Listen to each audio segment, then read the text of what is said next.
Hi guys, this is Andrew. I just built a new deck that I want to do a deck tech for. It is called Green White Enchantments. Anyway, okay, so let's get started. Alright, so first off, I got 4 Thragtusk, and this card's just value. Because you're just gonna, you can't come out bad on it. It's always gonna be good. And you just, if you're playing green and you're not trying to win by turn 4, you gotta be playing it. This card, one of Sigarda, and I think this card's good too. It can randomly blow people out. She's got flying, can't sacrifice her, hard to kill. Plus she's really contributes to the deck strategy very well. My next is 4 of Rumbleback Rhino. Now this might seem strange. Rumbleback Rhinos seems like a card that wouldn't make sense to put in a deck ever, but it's good in this deck because it can be blocked by Restoration Angel and not die, and it can't be killed by with Hexproof, and you know it's an enchantment deck. Alright, so then 4 of Gatecreeper Vine. Now Gatecreeper Vine is fine, and it's great in my deck because it mana fixes me and it can slow down your opponents before you can really get the guy out and get the enchantments on him. And then I got 4 of Ethereal Armor. That's obviously the crux of the deck. You probably saw that coming when I said it was green white enchantments, and yeah, it's good. If you have enchantments out and you play it, you're going to probably win the game, like every time, no matter what. It's always good every single time you play it. And then I've got a little sweet token package here, and this is 1 Courser's Accord, 2 Security Blockade, and 1 Knightly Valor. And these are all fantastic token generators, 3 of which are enchantments. So they not only pump your guys with ethereal armor, they also make tokens. They generate so much board advantage that just you have to play them because you're going to get like 3 or 4 effects on the board by just 1 spell. Especially Courser's Accord, because you get a Populate, and Populate is the best mechanic ever printed in Magic. I don't know why they allowed it to be made into a mechanic because it's so insanely good. Now here's my enchantment package, general enchantment package. 4 of Abundant Growth, that's obvious. It replaces itself. Now this is bad library advantage, but it makes you add any color to your pool, which is important in our deck for lots of reasons. One reason is that you always are going to get the white mana from that point on for the rest of the game. And it works well with the next card, which is 4 of, which is Urban Burgeoning.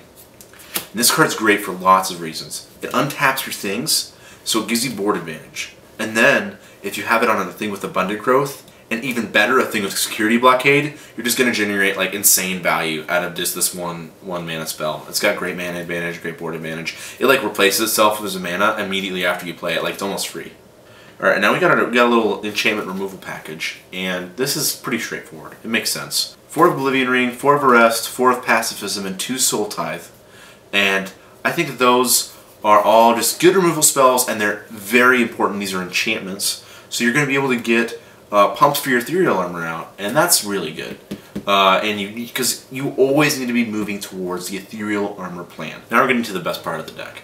These are the 1-ofs. 1-ofs are awesome to play in your deck because they allow you to get out of situations that you wouldn't normally be able to get into. And also, they are allowed to be complete surprises for your opponent.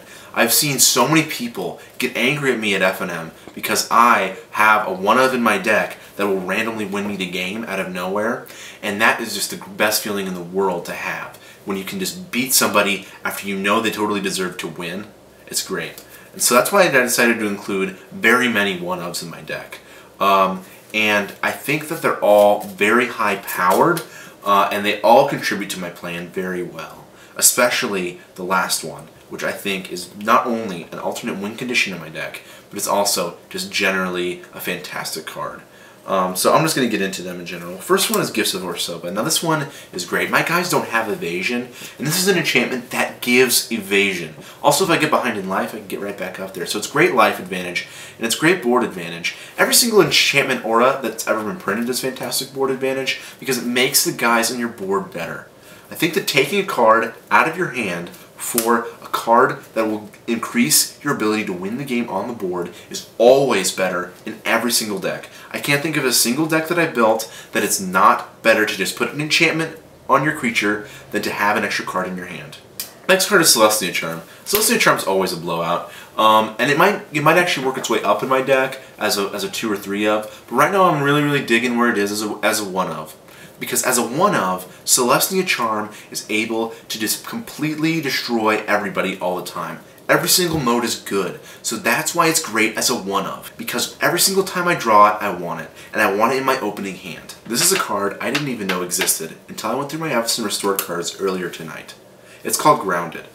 Now Grounded is fantastic because it allows me to put it on my own Sigarda and attack, forcing them to block her, killing their creatures. Or it lets me put it on my opponent's Restoration Angel or other flying creature and make them block my Rumbleback Rhino. And that's great because I want to kill my opponent's creatures. This is a card I've always been very fond of, and I've always tried to at least make it as a one-of in all of my decks. And this card is called Sheltering Word. Sheltering Word is just great. Now in my deck it's not as good, which is why it's not a 4-of, because my creatures almost all already have hexproof. But it allows me to gain life equal to their toughness, and life gain is so good in every single format that I just need to include it in my deck. It's basically an extra Thragtusk. Now these next two cards are here to hedge against my opponent's spells that I wouldn't really normally expect. And these are Sundering Growth and Bramble Crush. Namely, these are here to get rid of Assemble the Legion, which is the best card in Standard, but they're also there to get rid of other things that I might be worried about, such as Staff of Nen or Tybalt. Now here's the last card in my deck, and this card's great. It's, I think, one of the best spells ever printed in the game of Magic. And here's what it is. Door to Nothingness. Door to Nothingness is great because it makes your opponent lose the game immediately. You don't have to reduce your opponent's life total to 0. You don't have to make them draw a card with no cards in their library. You just get 10 mana out and you win the game because your opponent loses the game. By default, you win. And it's great. I just want to include this in every single one of my decks. And now I'm going to bring it to the mana base. The mana base is, I think, one of the best mana bases I've ever made. And I really think this because it not only allows for me to play all of my enchantment spells very early in the game, but also allows me to set up a fantastic Door to Nothingness if I draw it. So, I'm going to start off by showing you what I think is the best land in Standard. And the reason I think it's the best land in Standard, and one of the best lands, is because it allows you to add any color of mana to your mana pool. And that's Transgo Promenade. Transgo Promenade is great. Now, it doesn't let you do anything before turn 3. That's fine. Your opponents aren't going to be playing spells turn 1 and turn 2, just like I'm not going to be playing spells turn 1 and turn 2. And I also included 4-of Celestia Guildgate. Celestia Guildgate is great because I can not only get it with my Gatecreeper Vine, I also can just... The next cards I included are also Guildgates. And specifically, it's 1 Azorius Guildgate, 1 Golgari Guildgate, 1 Gruul Guildgate, 1 Azit Guildgate, 1 Dimir Guildgate, 1 Boros Guildgate, and 2 Orshaw Guildgates. And I think that these are great because I can get them with my Gatecreeper Vine, and they allow me to round out my Door to Nothingness. And I also think they're even totally fine to play normally because of how much colorless mana this deck has. You can tap any color of mana in Magic for colorless mana, and so that allows me to still use these lands even though they don't add green or white mana to my mana pool. The next card I included is one of my personal favorites. I think it's great, Seraph's Sanctuary. Now Seraph's Sanctuary is good because it allows you to gain 1 life when you play it, and life gain's great, but the thing is it comes into play untapped, and it adds a colorless mana to your mana pool. Last but not least, 6 Plains and 6 Forests.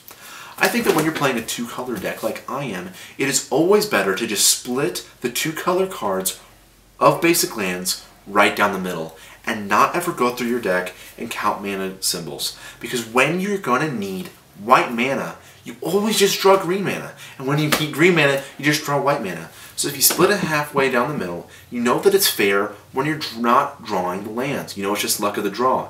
I'm going to have a test video where I'm going to play this deck against the infamous Assemble the Legion deck tomorrow when I get around to making it.